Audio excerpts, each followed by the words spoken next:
Mi jefe me despidió por denunciar corrupción y se llevó mi bono de fin de año. Solté la caja de cartón sobre el cofre de mi coche y sentí que el mundo se me venía encima mientras el guardia de seguridad, el mismo al que yo le regalaba café todas las mañanas, me cerraba el paso a la que fue mi oficina por 6 años. Lo siento, instrucciones directas del licenciado Guzmán, ya no puedes entrar ni por tus archivos personales, me dijo sin mirarme a los ojos, mientras yo sostenía con manos temblorosas mi carta de despido que decía, en letras negritas y crueles, baja por bajo rendimiento e insubordinación. En ese momento, con el sol de mediodía quemándome la nuca y mi dignidad por los suelos, supe que mi error no fue ser una mala empleada, sino haber creído que la honestidad valía algo en una empresa podrida desde la cabeza. Todo empezó 3 meses atrás. Yo era la coordinadora de proyectos senior en una constructora de renombre. Me encargaba de presupuestos, licitaciones y de que cada peso se usara donde debía. Siempre fui la nerd de la oficina, la que no se saltaba una coma y la que había logrado, ese año, superar todas las metas de eficiencia. Por eso, me correspondía el bono de fin de año más alto de la historia de mi departamento, una cantidad de dinero que ya tenía nombre y apellido, pues era el enganche para la casa de mi madre, quien llevaba toda la vida rentando en zonas peligrosas. Pero un viernes por la tarde, revisando unas facturas de proveedores de acero, algo no cuadró. Había pagos inflados en un 40% a una empresa llamada comercializadora Gianas. Investigué por mi cuenta, quedándome hasta las 10 de la noche durante una semana entera. Descubrí que Gianas era una empresa fantasma y que el rastro de la lana llevaba directamente a una cuenta personal de mi jefe, el licenciado Guzmán. No eran unos pesos, eran millones de pesos desviados de los proyectos de infraestructura pública que manejábamos. Mi dilema moral me quitó el sueño por días. Guzmán era el tipo carismático, el que todos amaban, el que hacía los asados de fin de semana.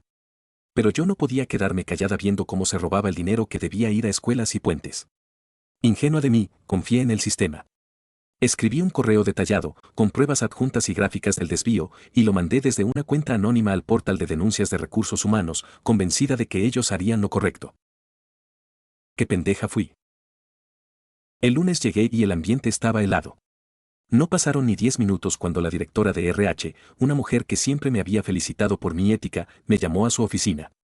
Guzmán ya estaba ahí, sentado con una sonrisa de tiburón que me hizo helar la sangre. Siéntate, querida, me dijo con una voz melosa que escondía un veneno puro. Nos llegó un correo muy creativo el fin de semana. Y qué curioso que los metadatos de los archivos adjuntos coinciden con el usuario de tu computadora personal. Se me detuvo el corazón. En mi afán de justicia, olvidé que en las empresas de este nivel, RH no está para proteger al empleado, sino para proteger los intereses de los que mandan. Guzmán se levantó, se acercó a mí y me puso una mano en el hombro que me hizo sentir náuseas. Denunciar a tu jefe es un acto de insubordinación grave. Inventar estas calumnias crea un mal ambiente laboral. Estás fuera. Y por supuesto, dado que es un despido justificado por mala conducta, olvídate de tu liquidación y, sobre todo, de ese jugoso bono de fin de año que tanto presumías. Salí de ahí como en un sueño de terror. No solo me quitaron el trabajo, Guzmán se encargó de manchar mi nombre. Mandó un correo a toda la base de datos de proveedores y colegas diciendo que me habían pescado intentando extorsionar a la empresa. Me bloquearon las referencias. Mi reputación, que era lo único que yo tenía, fue incinerada en una tarde. Los meses siguientes fueron un calvario que no le deseo a nadie. Tenía deudas, el enganche de la casa de mi mamá se esfumó y mi familia, en lugar de apoyarme, me recriminó. ¿Para qué te metes en problemas ajenos?, me decía mi hermano. Debiste cerrar los ojos y cobrar tu bono, ahora mírate, sin chamba y quemada, me soltaba mi propio padre. El aislamiento fue brutal. Mis compañeros de trabajo, esos con los que salía a comer diario, me bloquearon de WhatsApp. Tenían miedo de que si hablaban conmigo, Guzmán también fuera tras ellos. Me sentía sola contra un monstruo corporativo que tenía todo el dinero y el poder para aplastarme. Llegué a ir a entrevistas de trabajo donde, al ver mi nombre, los reclutadores cambiaban el tono. Ah, tú eres la del escándalo en la constructora, me dijeron una vez. Sentía que tenía una letra escarlata en la frente. Lloraba en las noches, sintiendo que el mundo premiaba a los corruptos como Guzmán y castigaba a los que intentábamos hacer lo correcto. Estuve a punto de rendirme y buscar chamba de lo que fuera, incluso fuera de mi área, solo para poder comer. Pero una tarde, mientras limpiaba mi vieja laptop, encontré una copia del archivo que Guzmán no pudo borrar. Miré las pruebas de su corrupción y sentí una rabia fría, una chispa de dignidad que se negaba a morir. No me iba a quedar como la víctima. Si Guzmán me había quitado mi carrera, yo iba a construir una nueva sobre sus cenizas, pero esta vez con mis propias reglas. Me puse a estudiar como loca. Usé mis pocos ahorros para certificarme en compliance, cumplimiento ético empresarial y leyes anticorrupción. Me di cuenta de que mi experiencia detectando el fraude de Guzmán era, irónicamente, mi activo más valioso. Sabía cómo operaban los corruptos porque los había visto desde adentro. Empecé a ofrecer consultoría freelance a pequeñas empresas que habían sido estafadas por socios o empleados. Yo sé dónde se esconden los ratones, era mi lema, aunque me lo decía solo a mí misma. Al principio fue durísimo. Trabajaba desde la mesa de mi cocina, tomando café barato para aguantar las madrugadas.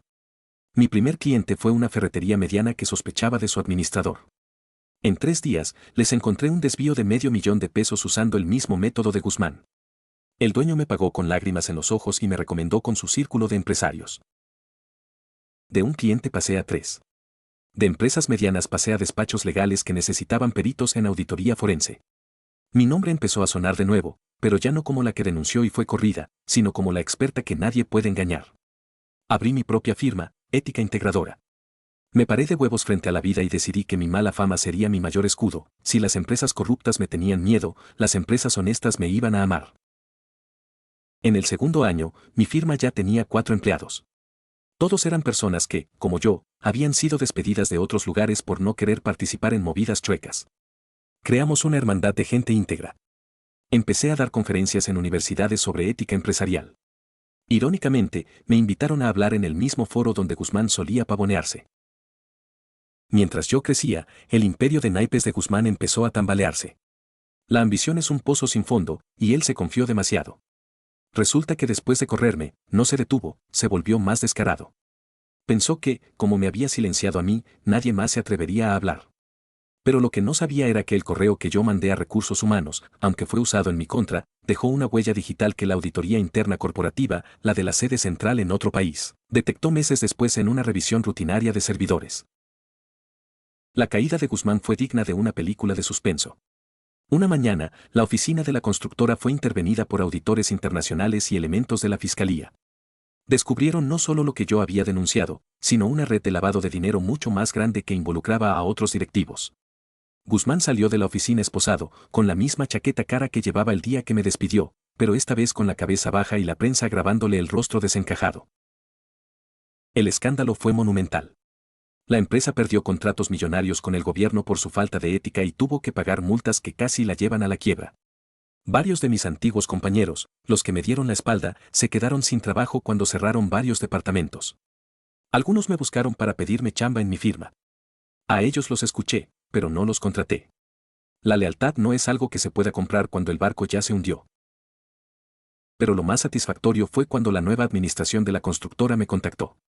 Me pidieron una reunión urgente. Fui a la misma oficina donde Guzmán me había humillado. Esta vez, me recibieron con café de grano y me ofrecieron una disculpa formal por escrito. Querían contratar a mi firma para limpiar su imagen y establecer nuevos protocolos éticos. Me ofrecieron un contrato que valía 10 veces el bono que me habían robado. Los miré a los ojos, con la calma de quien ya no tiene nada que demostrar. Acepto el contrato, les dije, pero con una condición: el monto equivalente a mi liquidación y mi bono de aquel año, con intereses, será donado íntegramente a una fundación que apoya a denunciantes de corrupción que se quedaron sin hogar. Se quedaron callados y aceptaron de inmediato. Hoy, vivo mi mejor vida. Compré la casa de mi madre, no con un bono regalado por un corrupto, sino con el fruto de mi propia empresa. Mi nombre es sinónimo de integridad en el mercado corporativo. Viajo por el país dando charlas y ayudando a que otros no pasen por el infierno que yo pasé. Guzmán sigue enfrentando demandas penales, se gastó toda su lana en abogados y perdió su mansión y su familia en el proceso. Dicen que ahora busca inversionistas para negocios de dudosa procedencia, pero ya nadie le contesta el teléfono. Su reputación de rata es su única compañía. A veces, cuando paso frente al edificio de la constructora, ya no siento ese nudo en el estómago. Siento una paz inmensa. Aquel despido injusto no fue el fin de mi carrera, fue el inicio de mi propósito. Me quitaron un bono de fin de año, pero la vida me dio a cambio una carrera que no tiene precio y una conciencia que me permite dormir tranquila todas las noches. Cada vez que recibo un correo de un empleado joven pidiéndome consejo porque vio algo raro en su empresa, solo sonrío. Les digo que el camino de la verdad es difícil y solitario al principio, pero que al final es el único que te lleva a una cima donde el aire es puro. Hoy vivo mi mejor vida con paz y libertad, mientras ellos cargan con la miseria de lo que sembraron. El karma no es una venganza, es simplemente la cosecha de lo que cada quien decidió plantar. ¿Alguna vez un jefe o familiar te traicionó por dinero o secretos? Cuéntame en comentarios, tu historia podría ser la próxima. Hay historias que duelen y otras que sanan. Síguenos para más relatos como este.